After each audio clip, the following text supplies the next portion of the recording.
কতক্ষণ ধরে টেবিলে বসে রয়েছে ওরে মশার কামড়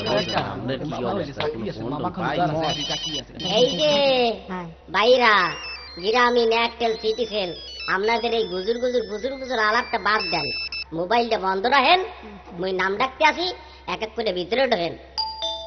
যাতে মাতাল তালে ঠিক, রোল নম্বর 0176, আপনি ভিতরে ঢোকেন।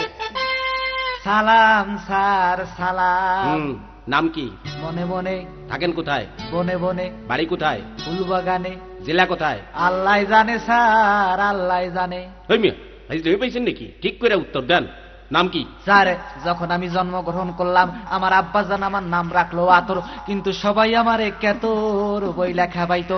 এরপরে আমার চাচাজান আমার নাম রাখলো আব্বাস, কিন্তু সবাই আমারে গাবগাস কইয়া খাবাইতো। এরপরে আমার নানিজান আমার নাম রেখেছিল বল্টু, কিন্তু সবাই আমাকে বল্টু বলে খেপাতো।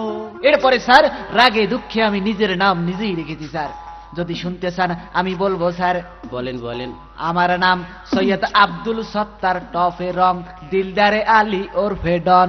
আমি তো আপনার 14 গোষ্ঠীর নাম শুনতে চাই নাই, আপনার নাম শুনতে চাইছিলাম। স্যার এতো বললাম আমার নাম, আমার 14 গোষ্ঠীর নাম শুনতে স্যার 14 দিন সময় লেগে যাবে স্যার, তারপরেও শেষ হবে না স্যার। আচ্ছা আপনি এভাবে সুরে সুরে উত্তর দিচ্ছেন কেন?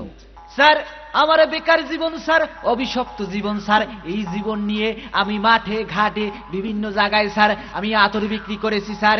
আতর লাগান, আতর লাগানো কোনো বিলাসিতা না।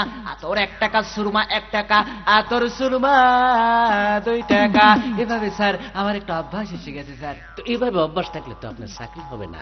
আমি জানি স্যার এর থেকে ভালো অভ্যাস থাকলেও আমার চাকরি হবে না স্যার, কারণ আজকাল চাকরি হয় মামা খালু অথবা স্যার মালে মালে মালে। তাই তো স্যার আমি আপনার জন্য গিরিজ নিয়ে এসেছি স্যার। গিরিশ? গিরিশ কেন? স্যার দেখেন না, রিক্সায় গিরিজ দিলে রিক্সা জোরে চলে, গাড়িতে গিরিজ দিলে গাড়ি জোরে চলে, তেমনি যদি আমি আপনাকে গিরিজ দিই আপনি চলবেন, আমি চলবো, চাকরি হবে, সংসার বাঁচবে। গিরিজ নেবেন, চাকরি দেবে। ওই মিয়া ভাই জয় পাইছেন, পাকেন এখান থেকে। গিরিজ নেন, যাবে চাকরি দেন, ধর্মিয়া গিরিজ নেন। ধর্মিয়া